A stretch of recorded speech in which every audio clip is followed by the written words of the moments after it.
과학기술수석을 신설하는 방안이 검토되고 있는 것으로 알려졌습니다. 그 R&D, 정부에서 단일 규모로는 가장 큰 사업의 총괄 사업단장을 지금 맡고 있습니다.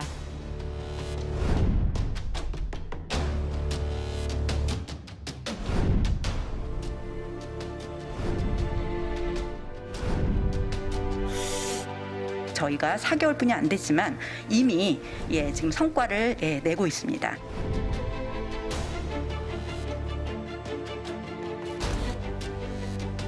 이번 정부에 그 아마 성과를 올려서 그런지 국정과제가 됐습니다. 저희 사업이. 성과 목표를 2년 만에 조기에 달성해서 열심히 달리고 있고요.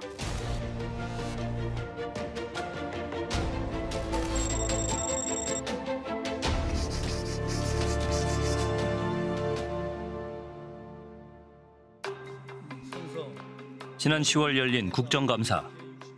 국회 과학기술정보방송통신위원회에서 한 국가 R&D 과제가 거센 비판을 받았습니다. 289억짜리 예산에 60억 예산 증액시켰는데 성과가요. 국방부에서 서비스하는 마음건강 홈페이지에 일기쓰기 서비스뿐인 거 장관님 네. 사기당하셨어요. 사기당한 거예요. 이거. 새로운 기술 개발하라고 국가가 연구재단을 통해서 R&D 사업비를 줬는데 이게 기술 개발은 아무것도 없고 다 그냥 거간한 겁니다. 여기저기 걸 끌어와서 국가가 이게 그 봉입니까 이게? 자, 코로나19가 장기화되면서 우울감과 불안감을 호소하는 이른바 코로나 블루가 소수만의 일이 아니라는 연구 결과가 나왔습니다. 2021년 정부는 포스트 코로나 해법으로 수백억 원의 예산을 디지털 치료기기 연구 개발에 투입했는데요. 디지털 치료기기란 먹는 약이나 주사제가 아닌 소프트웨어 치료제로 기존의 약물보다 부작용 위험이 적고 비대면 치료가 가능하다는 장점이 있습니다.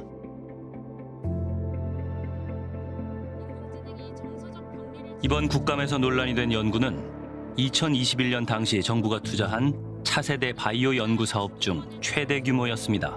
우울증이건 자폐증이건 ADHD 또 치매 어떠한 정신건강 관련된 어떤 그런 질병이 할지라도 이 플랫폼에 적용이 될 수 있겠다. 이 플랫폼은 무한한 확장 가능성을 가지고 있다. 우울증을 진단할 수 있는 인공지능 모델과 디지털 치료기기 그리고 비대면 진료 플랫폼을 만들기 위해서 연구진으로 참여한 각 분야의 전문가들. 우울 행동 데이터를 수집하는 뇌과학, 스포츠과학 전문가. 인공지능 모델을 개발할 빅데이터 전문가. 디지털 치료제의 임상을 맡은 정신건강의학과 교수와 플랫폼 인프라를 맡은 네이버 등의 기업까지 이 대규모의 연구진을 한데 모은 인물은 연구 책임자인 김형숙 한양대 공대 교수. 그는 개발단의 우수한 성과들을 여러 차례 자랑해왔습니다. 이미 저희가 지금 8월 1일부터 국방부 전 장병들에게 시범 서비스, 대국민 서비스를 할 예정입니다. 자, 그래서 우리가 제목을요, 마음건강 서비스란 이름으로 런칭을 했고요. 그런데 어째서 국민 혈세가 낭비됐다는 비판이 제기되고 있는 걸까요? 먼저 개발단이 발표한 성과 중 군 장병 마음 건강 서비스를 확인해봤습니다. 군 생활을 기록하는 병영 일기와 간이 심리 검사, 그리고 마음의 활력을 돕기 위한 추천 활동을 제공해 줍니다. 여러분의 몸과 호흡, 마음의 안정과 평화가 깃들기를.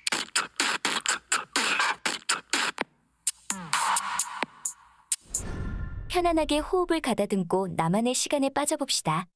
먼저 선을 따라 그리며 만다라의 세계로 들어가는 시간입니다. 심리학을 전공하고 있는 대학생들에게 직접 사용하게 한 후 소감을 들어봤습니다. 스스로를 허용해 주세요. 저는 우선 해봤던 게 만다라 그리기랑 블루를 찾아서 라는 게임 두 가지를 해봤는데 둘 다 하면서 같은 마음이 들었던 건 내가 지금 7살로 돌아간 것 같다? 이런 생각이 들더라고요. 낙하산에서 떨어지는 애들을 날려보내고 이런 게 정확하게 어떤 도움이 되는 거지? 좀 현실적인 측면에서 이거를 누가 사용할까라는 생각이 들더라고요. 그러니까 실제로 군 장병들이 거기에서 우울을 느낀다거나 되게 불안해한다고 할 때 그 사람들이 과연 이거를 사용할까? 상담 심리 전문가는 군장병 마음 건강 서비스의 수준과 품질에 대해서 어떻게 평가할까? 이들이 쓰는 기본 우울 검사는 이미 다 개발이 되어 있는 거예요. 이 사람들이 개발한 거 아니에요. 개발되어 있는 거. 이들이 쓰는 GAD-7도 불안 검사도 이미 다 개발이 된 거. 이들이 개발한 거 아니에요. 심화 우울 검사라고 하는 것도 사실은 이미 다 누군가 개발을 했어요. 이들이 개발한 게 아니라. 이거는 이 프로그램이 아니어도 인터넷에 이미 굉장히 많은 프로그램이 있어요. 추천 활동 중 하나인 게임 블루를 찾아서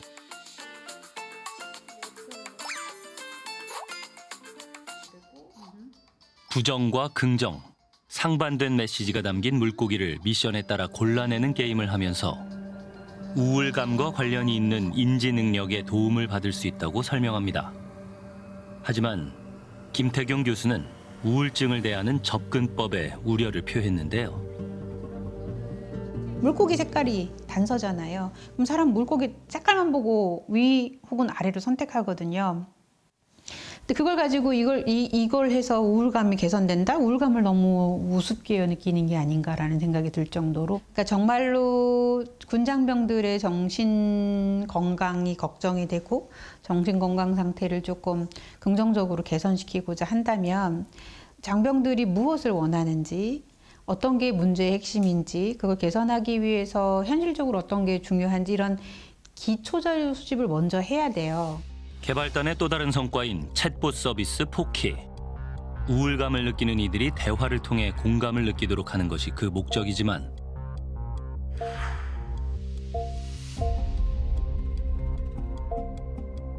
메시지를 입력하자 엉뚱한 답변이 자주 돌아왔습니다. 제가 어제 안녕이라고 보냈는데 저 처음 보시는데 반말하시는 건가요? 그런 식으로 얘기를 하는 경우도 있고. 우울하구나. 그러면 치료해야지. 어떻게 할래? 이렇게 넘기는 식의 대화라고 느껴져서.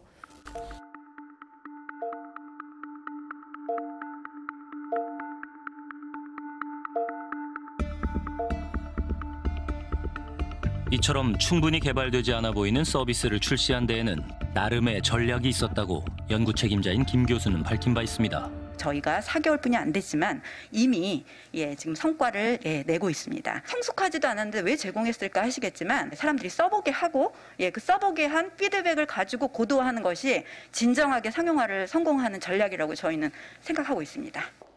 그런데 포키의 개발 과정을 아는 관계자들의 이야기는 전혀 달랐습니다. 껍데기만 이렇게 체포 껍데기 만든 그거 가져다가 굉장히 라이트하게 돈 조금 주고 만든 거거든. 이런 건 말 그대로 1시간이면 만들어요. 원래 다른 회사에서 그거를 하기로 했다가 그 회사랑 그 얘기가 잘 안 돼가지고 바로 철수하셔가지고 그거를 뭐 과기불황 이런 걸 만들기로 자기네가 얘기했는데 그거 좀 땜빵이죠 한마디로. 중간에 증액된 예산까지 합치면 이 연구에 들어간 돈은 자그마치 349억 원. 막대한 규모입니다. 해마다 다양한 성과들을 발표해왔지만 과제 종료까지 한 달도 채 남지 않은 지금 핵심 목표였던 디지털 치료기기와 비대면 진료 플랫폼은 완성되지 않았습니다. 결과물을 볼 때 실제적인 결과물이 지금쯤은 나와 있어야 되는데 내 눈에 보이지 않는다는 거. 그리고 홈페이지 들어가 보니까 그 김영수 교수님 홈페이지 들어가 보니까 이렇게 데이터가 뭐 셋이 들어왔다고 돼 있는데 거기는 또 굉장히 작아요. 데이터 개수가. 거기 보면 뭐 열 몇 개 뭐 이렇게 막 나와 있고 그 데이터 셋 들어온 숫자도. 탄탄한 연구진에 충분한 예산과 시간이 주어졌음에도 제대로 된 성과를 내지 못한 이유가 궁금했습니다. 그러다 어렵게 연락이 닿은 일부 연구진에게서 그간의 속사정을 들을 수 있었는데요. 저희 이게 처음에 시작했을 때는 서로 좀 이렇게 으쌰으쌰 하는 게 약간 있었어요. 근데 그 뒤로 이제 김영숙 교수에 대해서 다들 좀 이상하다 싶었는지 안 나오고 안 나타나고 뭐 그리고 뭐 좀 그러다 보니까 자연스럽게 관심이 이제 멀어지면서 서로 물어봐도 모르고 묻기도 좀 애매하고. 저희도 의견을 냈을 때 이게 저희의 이 의견이 어떤 식으로 반영이 이 연구에 될지에 대한 부분은 한 번도 피드백 받은 적은 없어서 전체 그림을 저도 잘 100% 이해는 못했습니다, 사실. 네, 저는 뭐 네이버 클라우드 있다가 KT로 바뀌고 그 안에서 또 컨소시엄도 많이 바뀌었거든요. 좀 자주 바뀌는 것 같아서 이게 잘 흘러가고 있는 건가 이런 의구심은 들었죠. 개발단의 단체 대화방. 사업을 수주한 지 불과 몇 달 되지 않아 하나 둘씩 개발단을 떠난 것이 확인됩니다. 그 원인 중 하나가 연구 책임자인 김 교수였다고 PD수첩이 취재한 이들은 말했습니다. 이 사람이 회의를 하면 저 혼자 80% 얘기해요. 또 남의 의견을 안 들어요. 근데 나는 이 사람 하는 얘기가 뭔지 모르겠어. 왜 저런 얘기를 하는지 모르겠어. 난 이해가 안 가는 거야. 그런데도 그 얘기를 하려고 또 말을 막고 다른 얘기를 나오고.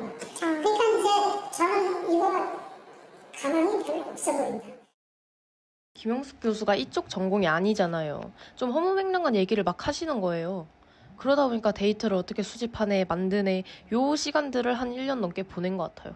이해도가 있는 다른 전문가가 그 김영숙 교수 자리를 맡았다면 결과가 뭔가 나왔을 것 같아, 그랬으면.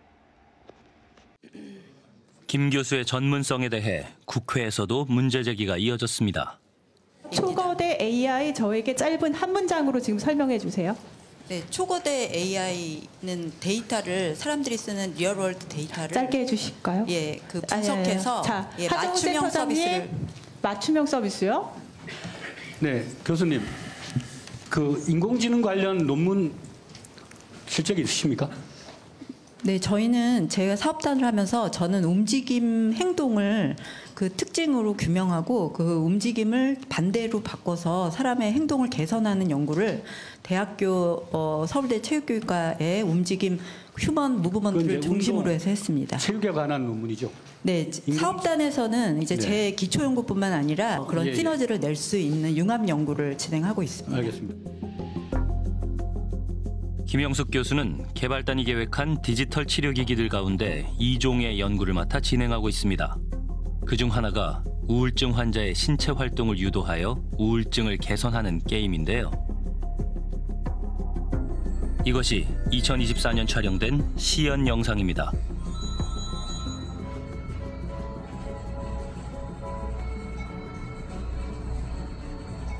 심폐능력, 그다음에 근력 등이 향상이 개선에 우울증의 개선에 영향을 미친다는 연구 결과를 통해서 사람들이 그냥 영상을 따라하거나 어떤 피트니스를 따라하는 게 아니라 이 사람이 인터랙션해서 아바타를 통해서 자기가 움직임을 하기 싫은 사람이 일어나서 팔다리를 움직여서 뭔가 오브젝트를 움직일 수 있는 그런 게이미피케이션을 적용한 디지털 치료제를 지금 식약처와 함께 인허가 과정을 지금 저희가 진행 중에 있습니다.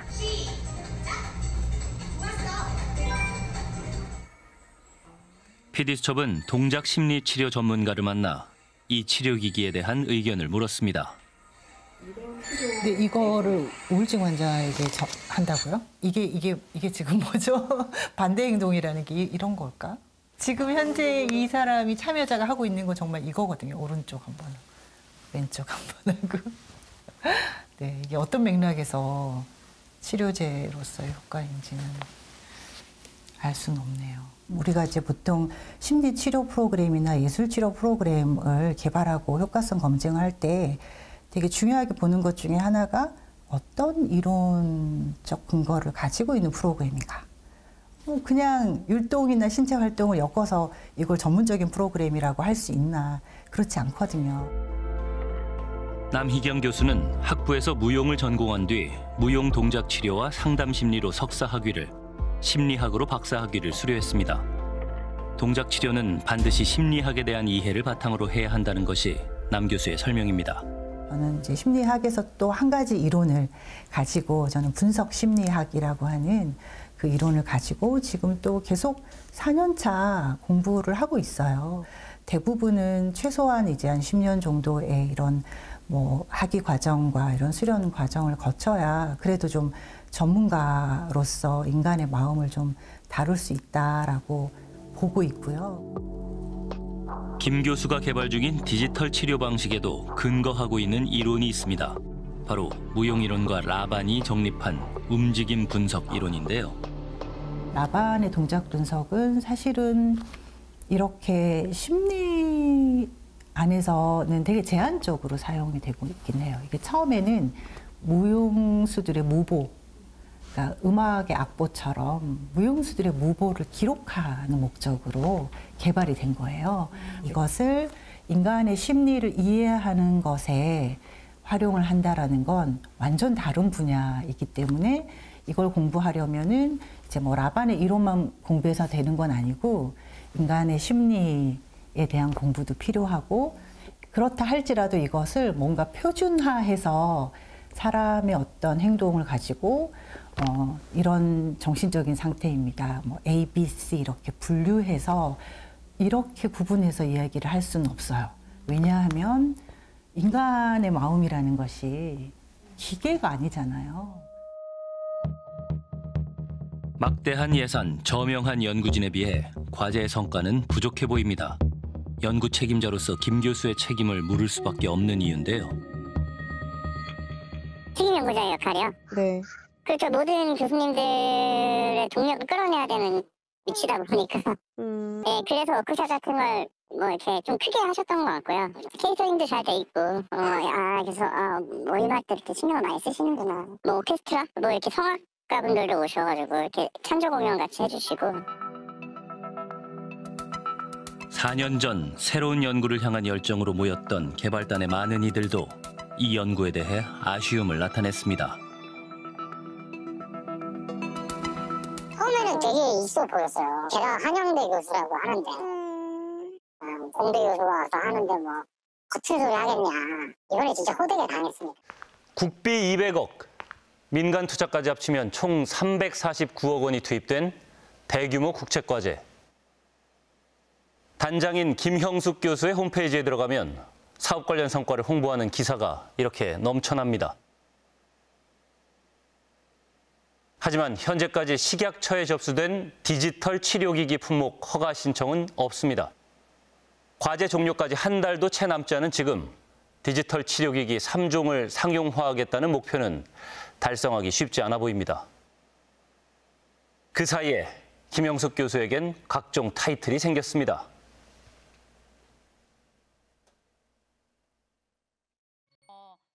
김형숙 교수는 다수의 강연에서 이렇게 말했습니다. 저도 역시 뭐 공학자도 아니지만 그 기술이 어떤 하이테크 기술인지 저는 필요가 없다. 그 기술이 하이테크 기술인 거 내가 알아서 뭐하냐. 기술은 뭔지 몰라도 됩니다. 그 기술이 무엇인지를 리터러시할 수 있는 능력만 있으면 그런 데이터와 그다음에 창의성을 연결해서 충분히 부가가치를 올릴 수 있는 첫 번째 기조 발표를 해주신 김형숙 교수는 평소 기술보다 아이디어를 강조했습니다.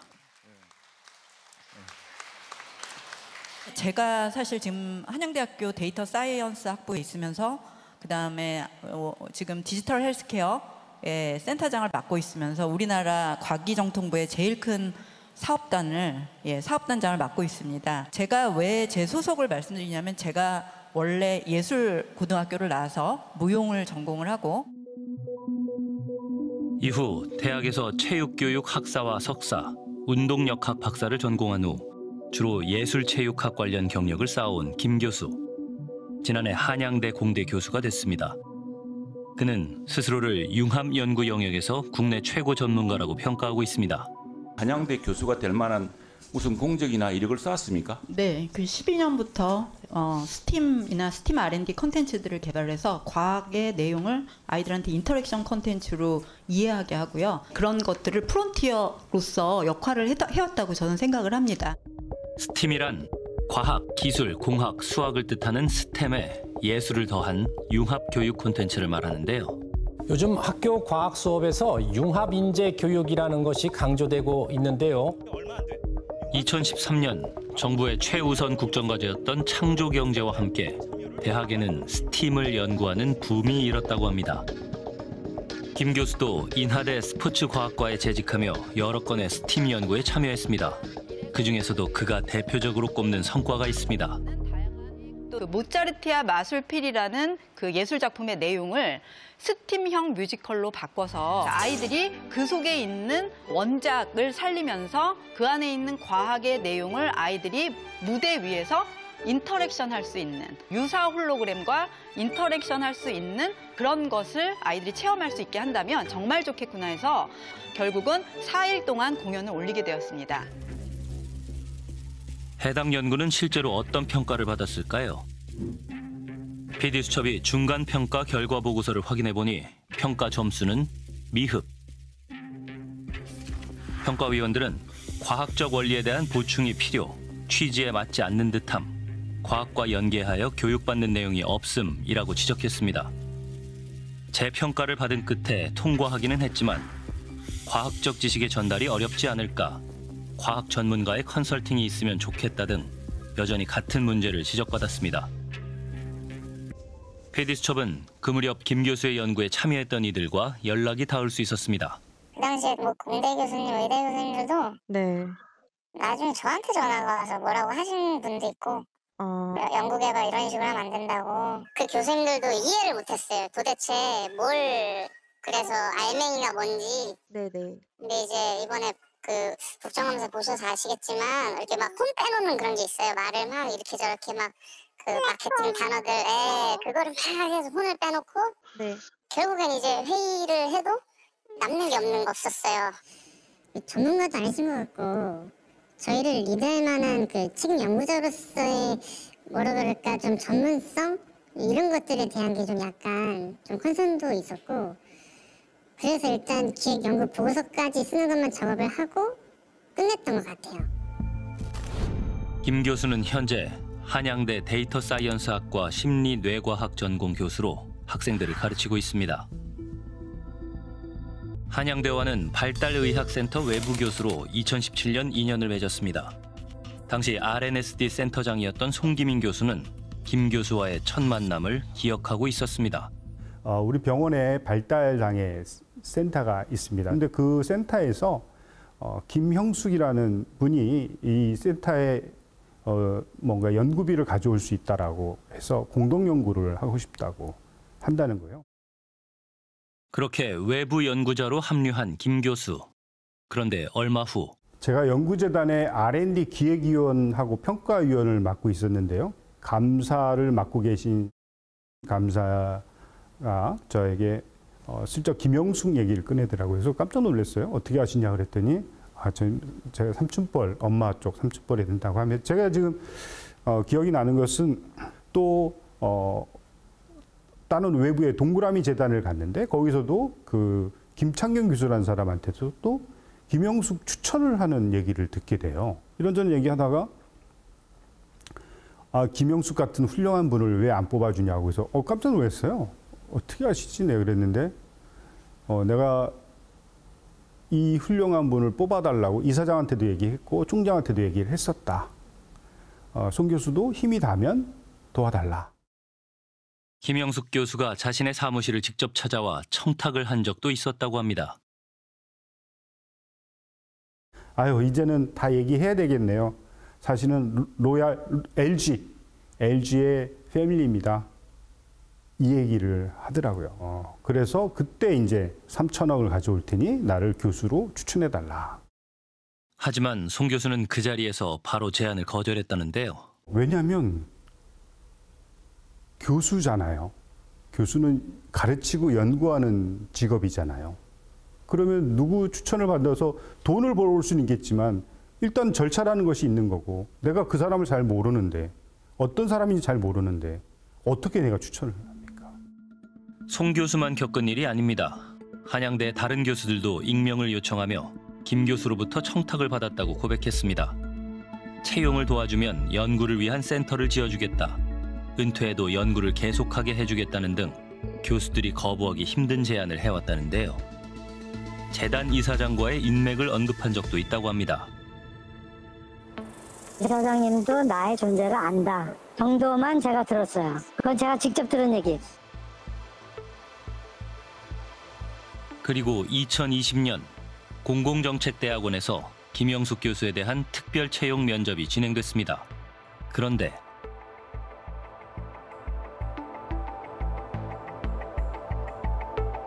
네 명의 면접위원 중 2명이 김 교수의 논문 실적을 지적하는 일이 있었고 언쟁 과정에서 김 교수의 태도를 문제 삼으며 서명을 거부하는 일이 일어났다는데요.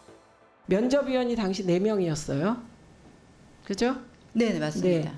그런데 전공 일치도가 안 맞는다 이런 질문 있었죠?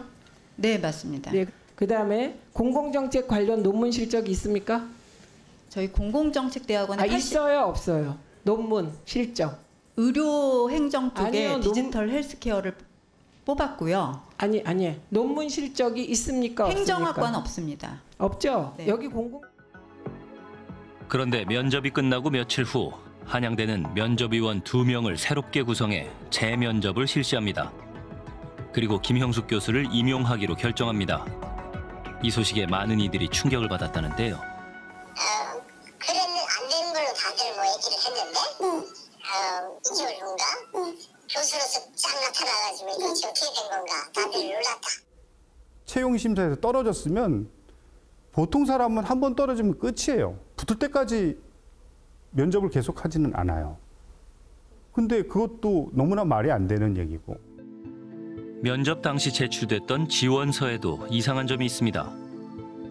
당시 김 교수가 제출한 지원서를 보면 향후 국제활동 계획으로 유럽연합의 연구 지원 프로그램인 호라이즌 2020이 기재돼 있습니다. 김 교수는 자신이 공동 참여를 성사시켰고 핵심 아이디어를 제안했다고 설명했는데요. 면접에서도 호라이즌 2020 프로젝트는 확정됐다고 답변합니다. 하지만 PD수첩이 확인한 내용은 달랐습니다. 호라이즌 2020 선정 결과는 11월에 발표됐는데 김 교수가 면접을 봤던 때는 결과가 나오기 5개월 전인 2020년 6월이었습니다. 그리고 최종 선정된 7팀 가운데 김 교수의 이름은 어디에도 없었습니다. 동료 교수의 눈에는 이 지원서의 내용이 어떻게 보일까? 근데 이거 거짓말로 답을 한 거예요. 그러니까 우리 같으면 지금 심사 중이다. 내가 지금 신청을 해놓고 결과 기다리는 중이다. 그게 감사히 되면 난 이렇게 할 거다. 뭐 이렇게 얘기를 하지. 국제활동 계획에는 이거 하나밖에 없는데. 이건 어떻게 보면 빈칸 아니냐. 이에 대해 한양대 측은 김형숙 교수가 호라이즌 2020 프로젝트는 확정됐으며 라고 언급했으나 이는 프로젝트 진행 가능성에 대한 언급일 뿐 해당 사업의 수주가 확정됐다는 의미는 아닌 것이라고 설명했습니다. 하지만 검증이 충분했는지 채용 과정에서 재면접 등 이례적인 방법이 동원된 이유는 무엇인지 여전히 의문은 남습니다. 그냥 무용하시다가 강사 생활하시고 뭐 그 학생들 가르치는 임시 교사도 좀 하시고 이렇게 하시다가 어느 날 뭐 학위 받으시고 거기 계시다가 갑자기 정책대학원으로 옮기셨다가 거기에서 다시 한양대 공대로 옮기셨다가 그런 이력들이 조금 심상치 않은 거죠. 사실 투명하게 보이지 않는 거죠. 연구자들에게. 학위를 하면 할수록 분야는 좁아집니다. 오히려 학부를 졸업한 사람은 다양한 분야로 가서 근무를 할 수가 있어요. 근데 석사 학위를 하면 범위가 더 줄어들어요. 근데 석사 말고 박사를 하잖아요. 그럼 정말 자기 전공밖에 없어요. 교수들은 물론 학생들까지 한양대 학내의 많은 구성원들이 분노하고 있는데요. 연구자의 길을 걷고 있는 대학원생들의 허탈감이 특히나 컸습니다. 저희 박사과정 형께서 뉴스를 보셨나 봐요. 저희 그냥 거짓말 하시지 말라고 어떻게 컴퓨터 사이언스 하는 사람이 무용과일 수가 있냐 했는데 그분의 저희가 홈페이지도 봤거든요. 랩실 홈페이지라고 해서 봤는데 전혀 내세울 만한 게 없어요. 연구 성과로는. 뭐 그냥 자기가 어디 정부에서 지원을 받았다, 뭘 받았다 이런 얘기밖에 없어서 약간 어떻게 교수가 됐고 또 심지어 데이터 사이언스 학부 교수인데 전공도 다르잖아요. 말이 안 되는 거죠. 이건. 한국에서 교수 따기가 진짜 하늘의 별 따기잖아요. 그래서 그런 연구 성과를 내는 사람들도 교수를 못하는 사람이 대한민국에 박사들이 얼마나 많은데 이런 사람이 과연 교수가 될 수 있을까? 학교 안팎에서 비판의 목소리가 계속해서 들끓고 있는 상황.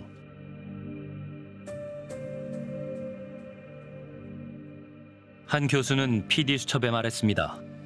학교에서 김형숙 교수와 관련된 것은 마치 프리패스 같다고. 김 교수가 센터장으로 있는 디지털 헬스케어 센터. 2020년 9월 1일 김 교수가 임용되던 날 센터가 개설했습니다. 5개월 만에 완성된 센터의 개관식. 학내 주요 인사들이 모여 성대한 행사를 치렀습니다.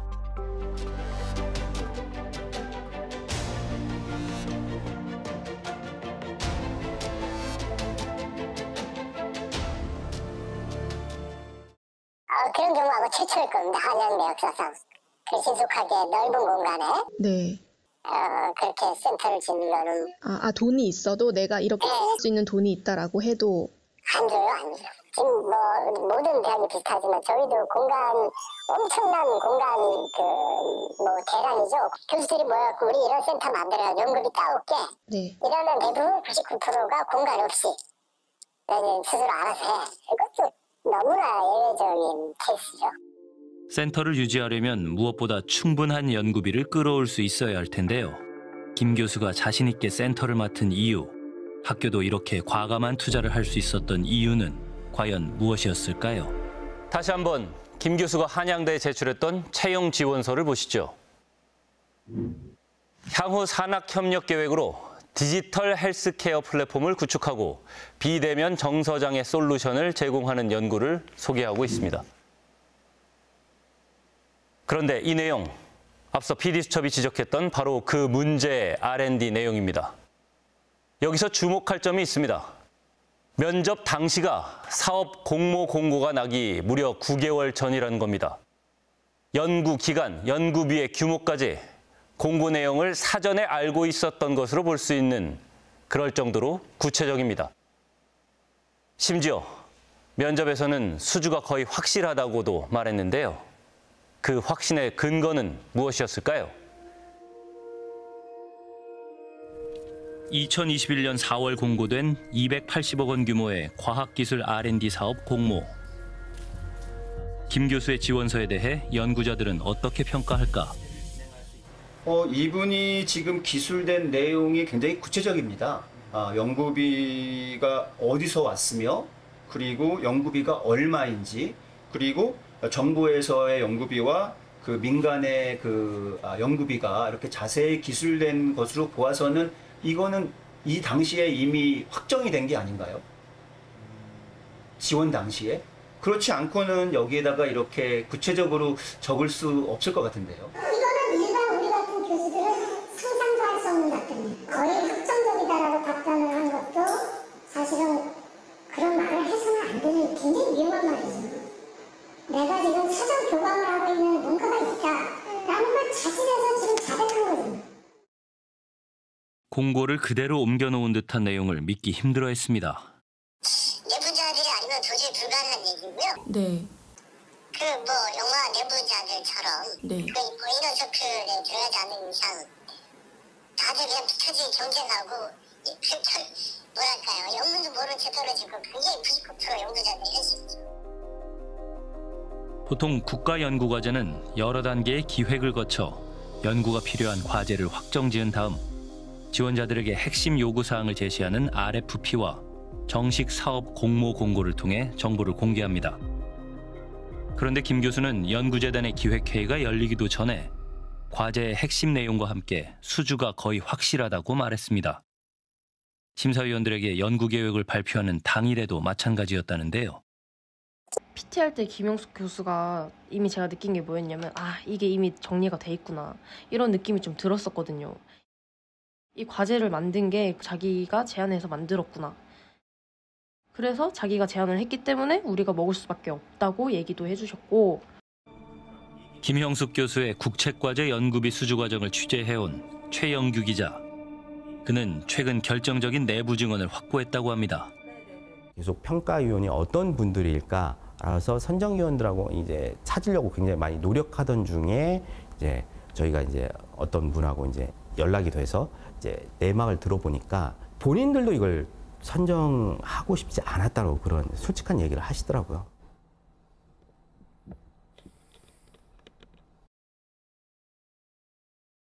네, 안녕하세요. 저는 굿모닝 충청의 최영규 기자라고 하는데요.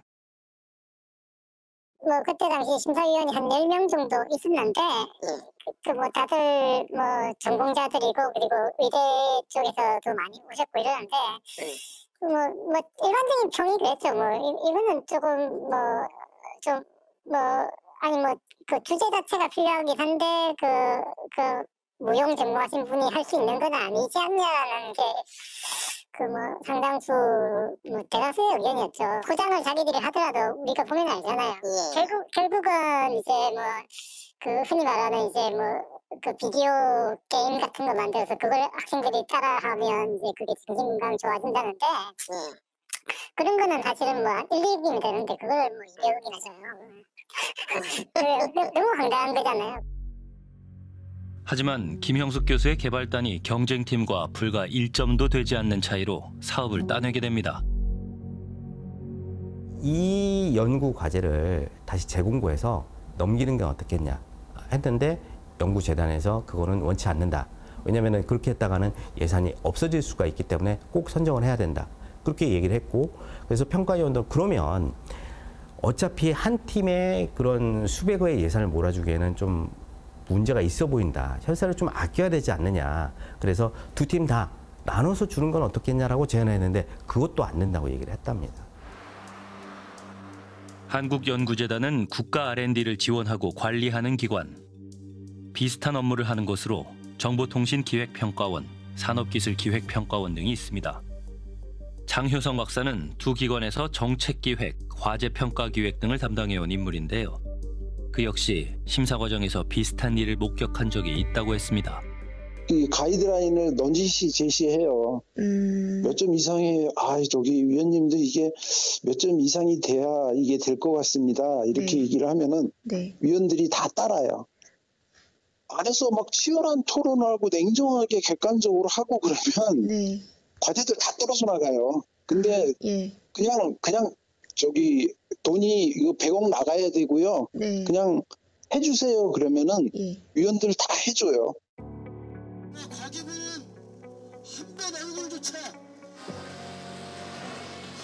지난해 R&D 카르텔을 척결하겠다며 대대적인 예산 삭감을 진행했던 정부. 바이오 분야를 공부하고 있는 연구원은 그때의 충격이 아직도 생생합니다. 일단 첫 번째로는 마우스 사육비를 좀 많이 줄였어요. 그러니까 각 연구를 하려면 사실 꼭 필요한 마우스들도 있고요. 이 연구를 언제 다시 시작할지 모르니 혹은 언제 이 마우스가 필요할지 모르니 유지하고 있던 라인들이 보통 다 있거든요. 아마 마우스 하는 연구실들은 다 그럴 거예요. 근데 이제 그 부분부터 최대한 줄이기 시작했죠. 사실 마우스를 죽이면서 제일 생각이 많이 들었던 것 같아요. 뭔가 미안한 마음도 들고 무슨 상황인가 싶었죠. 한 1년 전 이맘때쯤이었던 것 같아요. 한 10월쯤? 같은 시기 김형숙 교수가 이끄는 개발단에서도 예산 관련 논의가 진행되고 있었습니다. 최종적으로 증액된 연구비는 총 60억 원. 이혜민 의원실의 분석 자료에 따르면 최근 5년간 차세대 바이오 사업 가운데 가장 큰 금액이 증액된 것으로 확인됩니다. 그리고 증액된 60억 원 중 58억 3천만 원이 김형숙 교수가 속한 파트의 연구비로 할당됐습니다. 증액의 사유는 무엇이었을까? 연구비의 적절성을 검토해온 공공연구노조 활동가와 함께 관련 서류들을 검토해봤습니다. 그리고 일세부 우울증 행동특성 데이터 수집 및 데이터셋 구축에서 정량적 성과 달성이 미흡하다. 김형숙 교수 파트에 대한 단계 평가입니다. 성과 달성 미흡 평가에도 증액된 연구비의 대부분이 할당된 겁니다. 정량적 성과 달성이 미흡하다는 것은 셋 구축이 안 돼 있다는 소리예요, 사실상. 셋 구축이라는 건 셋 구축이 돼야 모델을 만드는데 그 모델을 만들기 위해 충분하지 않다라는 말로 저는 들리거든요. 3차년도 연구 40억 증가됐네요. 참 이렇게 연구비를 쉽게 타는구나 40억씩 하면서 이런 연구비 저도 한 일주일 만에 만들 수 있을 것 같은데. 2023년 정부는 김형숙 교수의 개발단이 대국민 대상 디지털 웰니스 서비스를 시행할 수 있도록 40억 원을 증액해 줍니다. 앞서 PD수첩이 자세히 살펴봤던 바로 그 서비스들 말입니다. 2022년 11월엔 교육부가 이듬해엔 국방부까지 나서서 마음건강 앱을 도입하겠다고 발표합니다. 국방부가 지난 4일부터 국군 장병을 대상으로 디지털 마음 건강 서비스를 개시했습니다. 휴대전화 등 모바일 기기 마음 건강 어떤 효과가 있었네? 이런 게 아니라 교육부하고 국방부가 나서서 우리가 써줄 거야 라는 거 하나로 또 이제 증액을 하게 돼요. 그 부분 또한 문제입니다. 실제로는 어떻게 됐냐? 교육부에선 뒤로 빠지고 국방부에서만 쓰게 되는데 53만 명이 넘는 사람들이 몇천 페이지 안 썼어요. 그런 상황이기 때문에 하나도 안 빼놓고 다 문제의 종합체가 이 과제의 증액 과정입니다. 사업이 기획된 시점부터 심사의 과정, 349억 원으로 증액된 과정까지 해소해야 할 의혹이 많습니다. PD수첩은 이번 R&D 사업의 주무부처인 과학기술정보통신부에 여러 의혹에 대한 입장을 물었습니다. 과기부는 김형숙 교수가 R&D 공고 내용을 사전에 알고 있었다는 의혹에 대해선 대학 임용 관련 자료의 내용은 확인할 수 없고 2023년 60억을 증액한 이유에 대해선 대국민 서비스 확대가 요구되는 상황임을 고려했다고 답변해왔습니다. 이번 R&D 취재는 유독 내부의 이야기를 듣기가 참 어려웠습니다. 정신과 학회에서 굉장히 유명한 분들이에요. 이분들이 다 들어가 있는 한 여기서 비판을 하다가는 나쁜 거에 얽혀요. 이런 판단 자체가 어떻게 보면 좀 같은 교수고 집단 접촉으로 연결된 선소문제도 좀 있으신 것 같고 하신다는 분들이 계세요? 듣자마자 저도 무섭네요. 한양대학에 신뢰가 되거나 이렇게 되면 또 저희들 입장이 난처해지고 국가 예산인 연구지원금에 의존하는 대다수의 연구자들은 이런 현실이 막막합니다. R&D 카르텔이 갖는 최대의 패단은 그 실질적인 연구를 하는 사람들에게 엄청난 사기의 저하로 이어지고 국가의 세금이 낭비된다. 실제 디지털 치료제를 만들어내야 할 그런 기업이나 연구기관의 입장에서는 뭐 저런 방식으로 예산 타먹는데 그렇게 해야 할 의지가 없어지겠죠. 네.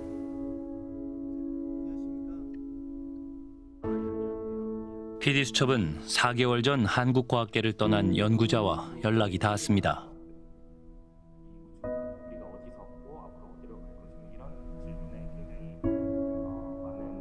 저는 지금 중국에 있고요. 허난성 과학원에 이제 근무하고 있습니다. 연구원으로 근무하고 있고요. 제가 받는 이런 월급이나 이런 게 어떤 프로젝트에 의존해서 돈을 받게 되어 있는데 최근에 정부가 이제 연구비 삭감을 하면서 많은 프로젝트가 이제 사라지게 됐고 한국에 있는 제가 갈 수 있는 직장들의 풀이 급격히 이제 줄어들면서 사실 이제 저는 이제 불가피한 선택으로 이제 해외에 나오게 됐습니다. 기초과학을 연구해오며 한국의 척박한 연구 환경에 익숙해졌다고 생각했지만 지난해 정부의 유례없는 R&D 예산 삭감은 정말 견디기 힘들었다고 합니다. 서러움은 이루 말할 수가 없죠. 뭐 제가 가방끈도 길고 공부도 오래 하고 이렇게 논 것도 아니고 되게 매 순간 열심히 해왔고 근데 이제 계속 어떻게 해도 이제 자리가 안 나오고 뭐 길이 안 보이는 것 자체에 대해서 사실 이제 초탈했다고 볼 수 있죠. 10년 넘게 축적한 그의 연구 성과는 이제 중국의 것이 됐습니다. 오직 연구가 하고 싶어서 한국을 떠나는 연구자들을 과연 누가 탓할 수 있을까요? 연구비가 1억이라는 것은요, 굉장히 큰 돈이에요. 굉장히 큰 돈입니다. 이걸로 우리 방에 있는 학생들의 월급을 줄 수 있는 돈이에요. 이게 없으면은 실험실이 굴러가지 않습니다. 정부 연구비 1년에 40억, 50억을 받으시는 분들이 이 돈을 연구 우리나라 기초연구나 아니면 과학 발전을 위해서 쓰고 계시냐? 연구비 349억 원을 통해 이뤄낸 성과를 보다 더 자세히 알기 위해서 김형숙 교수와 한양대 디지털 헬스케어 센터에 수차례 연락했습니다. 그간 잘못 알려진 사실이 있다면 책임 연구자로서 바로 잡아주길 바랐기 때문입니다. 그런데 그는 변호사를 통해 이렇게 답을 보내왔습니다. 여러 의혹이 제기된 349억 연구 사업은 국가연구개발혁신법 및 관련 규정들을 준수하여 수행됐고 연구 성과에 대한 상세 내용은 12월 중 발표되는 공식 자료를 통해 확인 부탁드린다는 답변이었습니다. 한양대학교 측은 PD수첩이 취재한 의혹들에 대해 2020년 6월 진행된 공공정책대학원 특별채용은 대학의 규정에 따른 공정한 절차로 진행됐고 한양 디지털 헬스케어 센터는 대학의 정책적 결정에 따라 적법한 절차를 준수해 설립됐다고 입장을 밝혔습니다. 김 교수는 지난 국정감사에서 자신을 향해 쏟아지는 의혹들에 대해 다음과 같이 말한 바 있습니다. 제 전공이 스포츠 체육 교육인데요. 스포츠 경쟁에 있어서 룰은 있습니다. 규칙이 있고요. 룰을 지킨 연구자한테 이것이 잘못됐다고 하는 게 저는 조금 이해가 가지 않습니다, 의원님. 과연 김 교수가 책임을 맡았던 349억 원 연구의 수주부터 증액까지 룰이 제대로 지켜졌는지 철저하고 투명한 검증이 필요해 보입니다.